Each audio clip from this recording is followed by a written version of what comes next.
नमस्कार दोस्तों, स्वागत है आपका अपने चैनल एग्ज़ाम टिप्स पर। आज हम पढ़ने वाले हैं स्पेशल एजुकेशन एग्ज़ाम सीरीज के अंतर्गत सीटेट, बीपीएससी, स्पेशल टीचर और यूपी टेट के लिए जो इम्पोर्टेंट क्वेश्चन हैं वो भी स्पेशल एजुकेशन के, उनको हम पढ़ने वाले हैं। इसमें उन क्वेश्चनों को रखा गया है जो प्रीवियस ईयर के किसी न किसी टीचिंग एग्ज़ाम में आए हुए हैं। तो ये आने वाले यूपी टेट के लिए बहुत ही महत्वपूर्ण साबित होने वाली है। इसके साथ साथ जो भी अदर स्टेट के भी टेट हैं उनके लिए भी काफ़ी इम्पोर्टेंट है, क्योंकि यहाँ से बहुत सारे क्वेश्चन आपको मिलने वाले हैं। तो जो लोग चैनल पे पहली बार आए हैं वो एग्ज़ाम टिप्स चैनल को ज़रूर लाइक, शेयर और सब्सक्राइब कर देंगे। इसके साथ साथ हम बढ़ते हैं आज के पहले क्वेश्चन की ओर, और वीडियो आपको कैसी लगी कमेंट में ज़रूर बताएं। पहला क्वेश्चन है हमारा आज का कि विशेष शिक्षा किसके लिए होती है। तो जो विशेष शिक्षा होती है वो हमारे डिसेबल बच्चों यानी दिव्यांग बच्चों के लिए होती है। अगला क्वेश्चन है आईईपी का पूरा नाम क्या है। तो आईईपी का जो पूरा नाम है वो क्या है, इंडिविजुअलाइज्ड एजुकेशन प्रोग्राम, यानी ऑप्शन नंबर बी क्या हो जाएगा, इसका राइट आंसर हो जाएगा। अगला क्वेश्चन है समावेशी शिक्षा, मोस्ट इम्पॉर्टेंट क्वेश्चन है भाई ये, कि समावेशी शिक्षा का क्या अर्थ होता है। तो समावेशी शिक्षा का क्या अर्थ होता है, इसका जो राइट आंसर हो जाएगा ऑप्शन नंबर सी, यानी सभी बच्चों को साथ पढ़ना।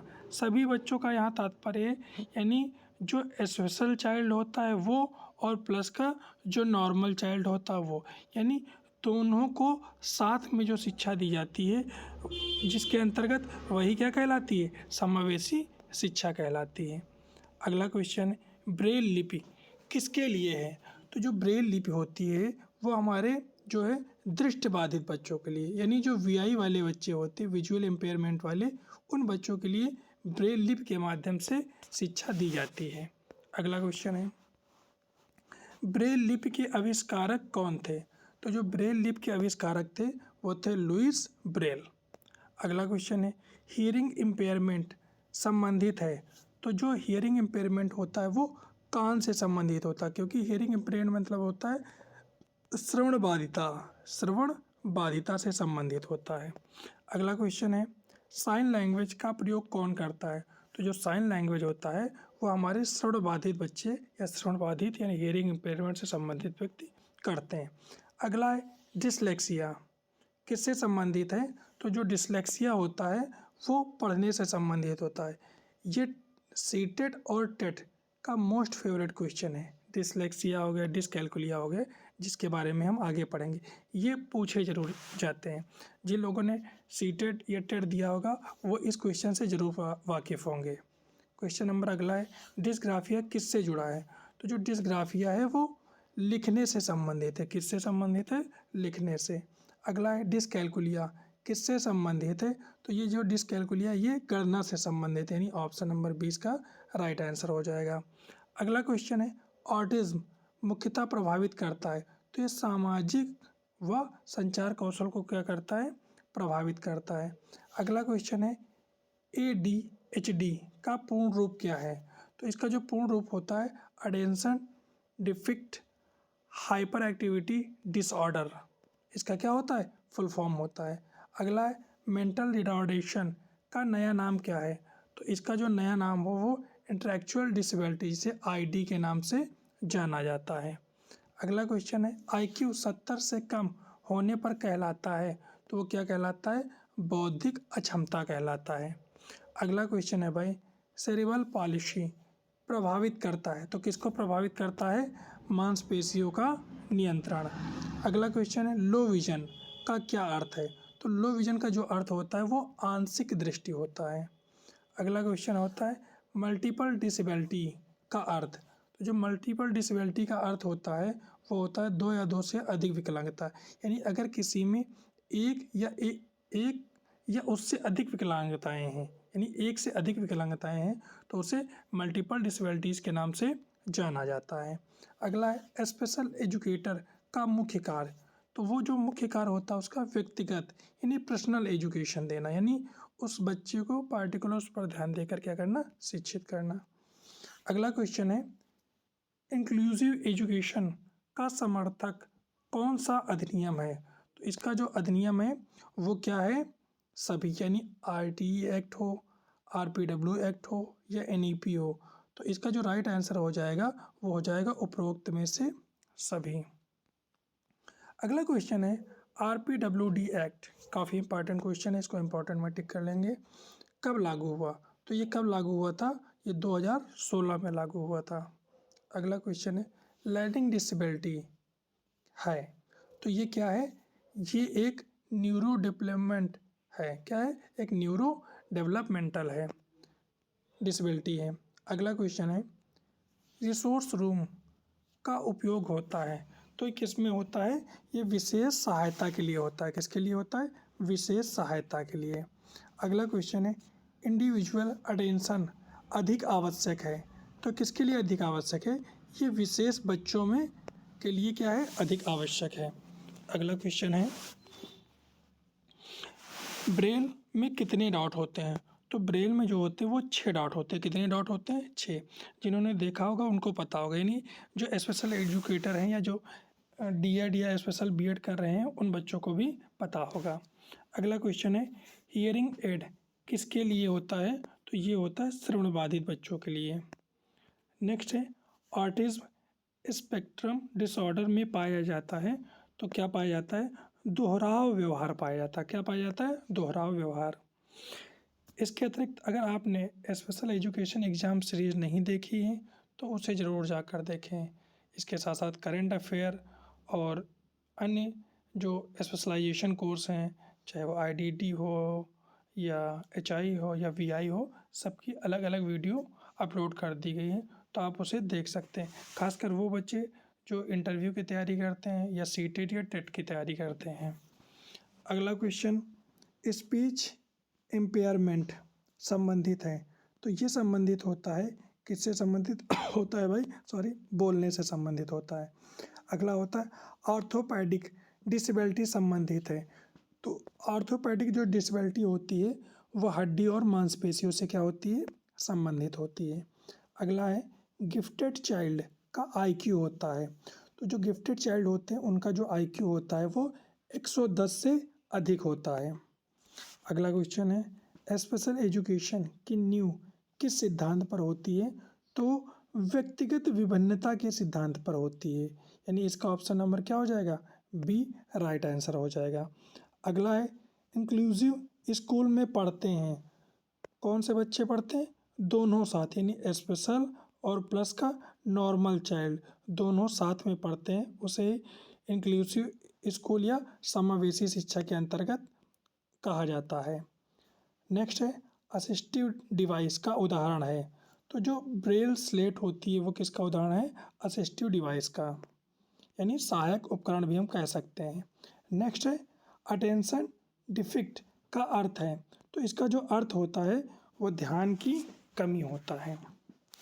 अगला क्वेश्चन है स्पेशल एजुकेशन में मूल्यांकन होता है, तो इसमें जो मूल्यांकन होता है वो लगातार होता है, क्योंकि ताकि हम बच्चे को समझ सकें कि उसमें कितना सुधार हुआ है और वो सीख रहा है या नहीं।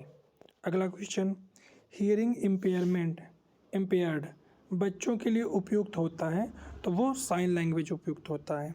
अगला है विजुअली इम्पेयर्ड बच्चों में के लिए क्या सहायक होता है? तो इनके लिए जो है वीडियो सहायक होता है सॉरी, ऑडियो, क्योंकि जो विजुअली इम्पेयर्ड बच्चे होते हैं वो भाई देख तो सकते हैं नहीं, ना चार्ट को देख सकते हैं, ना मैप को देख सकते हैं, ना वीडियो को देख सकते हैं, लेकिन वो ऑडियो सामग्री के माध्यम से क्या कर सकते हैं? सीख सकते हैं। अगला है इंडिविजुअलाइज्ड इंस्ट्रक्शन का अर्थ है, तो इसका जो अर्थ होता है वो व्यक्तिगत शिक्षण से संबंधित होता है। अगला क्वेश्चन है मेन स्ट्रीमिंग का अर्थ है, तो जो मेन स्ट्रीमिंग का अर्थ होता है वो होता है सामान्य कक्षा में शामिल करना। अगला होता है यानी हम जो हमारे स्पेशल चाइल्ड हैं उनको भी हम क्या कर सकें? मेन क्लासरूम में शिफ्ट करके जो है उन्हें मेन बच्चों के साथ, यानी जो नॉर्मल चाइल्ड है उनके साथ हम एजुकेट कर सकें। अगला है फंक्शनल असेसमेंट का उद्देश्य है, तो इसका जो उद्देश्य होता है वो व्यवहार को समझना होता है। अगला क्वेश्चन होता है बिहेवियर मॉडिफिकेशन आधारित है, तो ये किस पर आधारित है? ये रेनफोर्समेंट पर आधारित होता है, यानी इसका ऑप्शन नंबर सी सही हो जाएगा। अगला है पॉजिटिव रेनफोर्समेंट का क्या अर्थ होता है भाई? तो इसका जो अर्थ होता है वो पुरस्कार से संबंधित होता है। अगला स्पेशल चाइल्ड शुद्ध अब किससे बदला गया है? तो इसको जो बदला गया है CWSN। तो जिन्होंने हमारी पूरी वीडियो देखी होगी पुरानी वाली, वो बता सकते हैं कि CWSN का फुल फॉर्म क्या होता है। और देखो यहाँ पर नीचे दे भी दिया गया, नहीं हमने उसको ऐड भी कर दिया गया है कि इसका जो मतलब होता है वो चिल्ड्रन विद स्पेशल नीड्स होता है। अगला क्वेश्चन है इंक्लूसिव एजुकेशन को बढ़ावा देता है।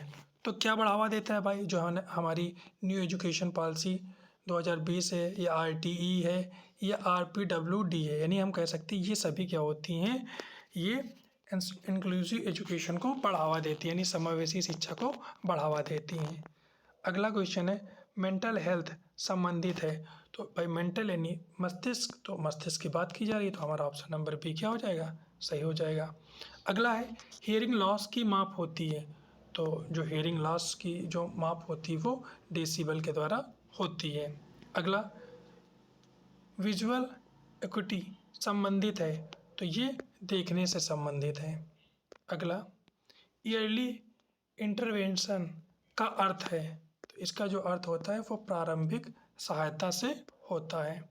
अगला क्वेश्चन है स्पेशल एजुकेशन में माता पिता की भूमिका होती है। तो क्या होती है? इनकी जो भूमिका होती है वो बहुत ही महत्वपूर्ण होती है। अगला क्वेश्चन है इंक्लूसिव क्लासरूम में शिक्षक की भूमिका है। तो इसकी जो भूमिका होती है वो मार्गदर्शक के रूप में होती है, यानी गाइड के रूप में होती है। अगला है इंटेलेक्चुअल डिसेबिलिटी में मुख्य कमी होती है। तो जो मुख्य कमी होती है वो किसकी होती है? बुद्धि लब्धि यानी IQ की होती है। अगला क्वेश्चन है मिड इंटेलेक्चुअल डिसेबिलिटी का IQ स्तर होता है वो जो है 50 से लेकर 70 तक होता है, यानी 50 से लेकर 70 तक होता है। अगला है सेवरे इंटेलेक्चुअल डिसेबिलिटी का IQ होता है तो 20 से लेकर 35 के बीच का होता है। अगला डाउन सिंड्रोम किस कारण होता है? तो ये जो होता है ये होता है क्रोमोसोमल एबनॉर्मलिटी की वजह से। अगला क्वेश्चन है ऑटिज्म को किस श्रेणी में रखा गया है? तो ये किस में रखा गया है? न्यूरो डेवलपमेंटल डिसऑर्डर श्रेणी में रखा गया है। अगला क्वेश्चन है कॉकलिया किससे संबंधित होता है? तो ये होता है भाई दोहराकर बोलना, यानी इनकोलिया किससे संबंधित होता है? इकोलोलिया ये संबंधित होता है दोहराकर बोलने से। अगला है ADHD में पाया जाता है, तो इसमें क्या पाया जाता है? अति सक्रियता पाई जाती है। अगला क्वेश्चन है लर्निंग डिसेबिलिटी में IQ सामान्य होता है, तो हाँ, तो इसका आंसर हो जाएगा हाँ। अगला क्वेश्चन है स्लो लर्नर्स का IQ होता है। तो जो स्लो लर्नर्स होते हैं उनका जो IQ होता है वो 70 से 90 के बीच का होता है। अगला क्वेश्चन है स्पीच थेरेपी उपयोगी होती है। तो जो स्पीच थेरेपी होती है वो होती है जो वाक दोष वाले बच्चे होते हैं, यानी जिनको बोलने में दिक्कत होती है, सही से बोल नहीं पाते, उन बच्चों के लिए जो है स्पीच थेरेपी क्या होती है? उपयोगी होती है। नेक्स्ट है ऑक्यूपेशनल थेरेपी का उद्देश्य होता है। तो इसका जो मेन उद्देश्य होता है वो दैनिक जीवन कौशल को विकसित करना होता है, यानी ऑप्शन नंबर सी। अगला क्वेश्चन है साइकोथेरेपी लाभकारी होती है। तो जो साइक्लोथेरेपी जो होती है वो हियरिंग इम्पेयरमेंट में क्या होती है? लाभकारी होती है। अगला है सेरिब्रल पॉलिसी का प्रभाव मुख्यतः पड़ता है। तो इसका जो मुख्य प्रभाव पड़ता है वो मांसपेशियों की क्या होता है? मांसपेशियों की गति पर होता है। अगला क्वेश्चन है ऑर्थोपेडिक डिसेबिलिटी प्रभावित करती है, तो ये हड्डी और जोड़ को क्या करती है? प्रभावित करती है। अगला क्वेश्चन है इंक्लूसिव एजुकेशन का मुख्य उद्देश्य क्या होता है? तो वो समान अवसर प्रदान करना ही इसका क्या होता है? मुख्य उद्देश्य होता है। अगला क्वेश्चन है यूनिवर्सल डिज़ाइन फॉर लर्निंग यानी UDL का मुख्य उद्देश्य क्या होता है? तो इसका जो मुख्य उद्देश्य होता है वो फ्लेक्सिबिलिटी यानी लचीलापन होता है। हम क्वेश्चन नंबर पहुंच गए हैं 67 पर। अभी तक जिन भाइयों ने चैनल को सब्सक्राइब नहीं किया है वो चैनल को सब्सक्राइब कर लें, वीडियो को लाइक करके अपने दोस्तों को भी सेंड कर दें जो टेट सीटेट या किसी भी टीचिंग एग्ज़ाम की तैयारी कर रहे हैं, क्योंकि ये सभी टीचिंग एग्ज़ाम चाहे टेट हो या सीटेट हो से संबंधित क्वेश्चनों को ही लिया गया है ना। तो क्या करें, चैनल को ज़्यादा से ज़्यादा सब्सक्राइब करें और अपने दोस्तों में भी शेयर करें। अगला क्वेश्चन है बिहेवियर प्रॉब्लम्स का आकलन किया जाता है। तो ये जो आकलन किया जाता है वो फंक्शनल असेसमेंट से किया जाता है। अगला क्वेश्चन है टोकन इकोनॉमी आधारित होती है। तो ये किस पर भाई आधारित होती है? ये पुरस्कार पर आधारित होती है। अगला क्वेश्चन है शॉपिंग तकनीक का संबंध है। तो ये किससे संबंधित है? धीरे धीरे व्यवहार सिखाने से संबंधित है। अगला क्वेश्चन है स्पेशल एजुकेशन में सबसे महत्वपूर्ण है। तो इसमें जो बच्चे की आवश्यकता नीड ऑफ स्टूडेंट ही सबसे क्या होता है? महत्वपूर्ण होता है। अगला है ब्रेल स्लेट का उपयोग होता है। तो जो इसका उपयोग होता है वो लिखने के लिए होता है और इसको वीआई वाले बच्चे करते हैं। वाइट केन किसके लिए उपयोगी है? तो ये दृष्टिबाधित बच्चों के लिए संबंधित है। और वाइट केन वो लोग जरूर जानते होंगे जो हमारी पुरानी वीडियो देख चुके हैं। नेक्स्ट है मोबिलिटी ट्रेनिंग दिया जाता है। तो ये किसको दिया जाता है? विजुअली एम्पायर्ड बच्चों को क्या किया जाता है? एम्पेयर्ड बच्चों को दिया जाता है। अगला है आर्ग्यूमेंटेटिव कम्युनिकेशन का उपयोग होता है। तो ये जो उपयोग होता है वो शारीरिक विकलांगता में होता है। अगला क्वेश्चन है AAC का पूर्ण रूप क्या है? तो इसका जो पूर्ण रूप होता है यानी फुल फॉर्म होता है वो आर्ग्यूमेंटेटिव एंड अल्टरनेटिव कम्युनिकेशन होता है। अगला है गिफ्टेड चाइल्ड की विशेषता क्या होती है? तो ये क्या होते हैं? उच्च बौद्धिक क्षमता वाले होते हैं। अगला क्वेश्चन है इनरिचमेंट प्रोग्राम किसके लिए होता है? तो ये होता है गिफ्टेड बच्चों के लिए। अगला रेमेडियल टीचिंग उपयोगी है। तो जो रेमेडियल टीचिंग होती है ये उपयोगी होती है LD के लिए यानी लर्निंग डिसेबिलिटी के लिए। नेक्स्ट है मल्टी सेंसरी अप्रोच का उपयोग होता है। तो ये जो उपयोग होता है वो डिसलेक्सिया में होता है। अभी हमने ऊपर बताया था कि डिसलेक्सिया का रिलेशन किससे होता है। नेक्स्ट है विजुअल शेड्यूल उपयोगी है। तो ये है ऑटिज्म के लिए। अगला क्वेश्चन है ट्रांजिशन प्लानिंग किया जाता है। तो ये किसके लिए किया जाता है? स्कूल से जीवन में प्रवेश हेतु। अगला हमारा क्वेश्चन है वोकेशनल ट्रेनिंग का उद्देश्य है। तो ये जो उद्देश्य होती है वो नौकरी योग्यता से संबंधित होता है। अगला है कम्युनिटी बेस्ड रिहैबिलिटेशन यानी CBR का उद्देश्य। तो ये जो उद्देश्य होता है वो समाज में समावेशन से संबंधित होता है। अगला क्वेश्चन है ईयरली चाइल्डहुड इंटरवेंशन की उम्र होती है। तो ये जो उम्र होती है वो 0 से 6 वर्ष की होती है। अगला क्वेश्चन है पेरेंट काउंसलिंग आवश्यक है। तो ये क्यों आवश्यक है? सभी विशेष बच्चों में यानी पेरेंट काउंसलिंग जो होती है वो क्यों आवश्यक होती है? सभी विशेष बच्चों में। अगला है असेसमेंट का उद्देश्य होता है आवश्यकता को पहचानना। नेक्स्ट क्वेश्चन है कंटिन्यूअस इवैल्यूएशन का अर्थ है। तो जो इसका अर्थ होता है इसका मतलब होता है लगातार यानी कंटिन्यू। अगला क्वेश्चन है इंडिविजुअलाइज्ड करिकुलम का अर्थ क्या होता है? यानी बच्चे के अनुसार क्या करना? सिलेबस को बनाना यानी बच्चे के अनुसार पाठ्यक्रम को तैयार करना ही इंडिविजुअलाइज्ड करिकुलम का अर्थ होता है। अगला क्वेश्चन है लीस्ट रिस्ट्रिक्टिव एनवायरनमेंट LRE का क्या अर्थ होता है? तो इसका अर्थ होता है सबसे कम प्रतिबंध वाला वातावरण। अगला है LRE सिद्धांत संबंधित है तो इंक्लूसिव एजुकेशन से संबंधित है। अगला है स्पेशल एजुकेशन में टीम का सदस्य नहीं है। तो कौन नहीं होता भाई? दुकानदार से क्या मतलब है? स्पेशल एजुकेशन में दुकानदार क्या करेगा? बाकी स्पेशल एजुकेटर हो गया, पेरेंट्स हो गया, डॉक्टर हो गया, ये सब एक दूसरे से रिलेट करते हैं यानी इनकी एक दूसरे को आवश्यकता पड़ती है, लेकिन दुकानदार का यहाँ पर कोई भी काम नहीं है। अगला है केस स्टडी उपयोगी है, तो ये गहन अध्ययन में उपयोगी है। अगला है फंक्शनल स्किल का उदाहरण है, तो ये जो उदाहरण है वो पैसे गिनने से संबंधित है। अगला क्वेश्चन है सेल्फ हेल्प स्किल में शामिल है, तो खाना और पीना यानी खान पान जो है वो सेल्फ स्किल में शामिल है। अगला क्वेश्चन एडाप्टिव बिहेवियर संबंधित है, तो ये किससे संबंधित, सामाजिक व दैनिक कौशल से।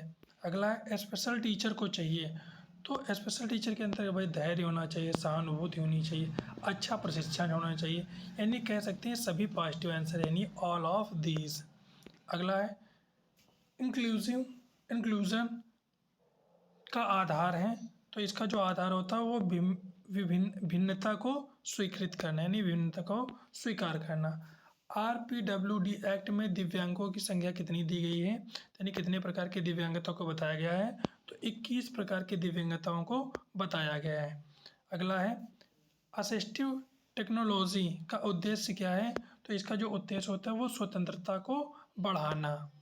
अगला क्वेश्चन है स्पेशल एजुकेशन का अंतिम लक्ष्य क्या है, तो जो स्पेशल एजुकेशन होता है इसका अंतिम लक्ष्य होता है स्वतंत्रता और सम्मानजनक जीवन। अगला क्वेश्चन है हमने क्या किया, आज 100 क्वेश्चन को कंप्लीट कर लिया है। तो पूरी वीडियो आपको कैसी लगी कमेंट में ज़रूर लिखें। साथ ही अगर आप चैनल पर पहली बार आए हैं तो एग्ज़ाम टिप्स चैनल को ज़रूर सब्सक्राइब कर लें, जो स्पेशल एजुकेशन के हर टॉपिक को कवर करता है, वो चाहे एग्ज़ाम रिलेटेड हो या थ्योरी रिलेटेड हो। हमें आशा है कि आपको वीडियो हमारी बहुत अच्छी लगी होगी। पूरा वीडियो देखने के लिए धन्यवाद। जय हिंद, जय भारत।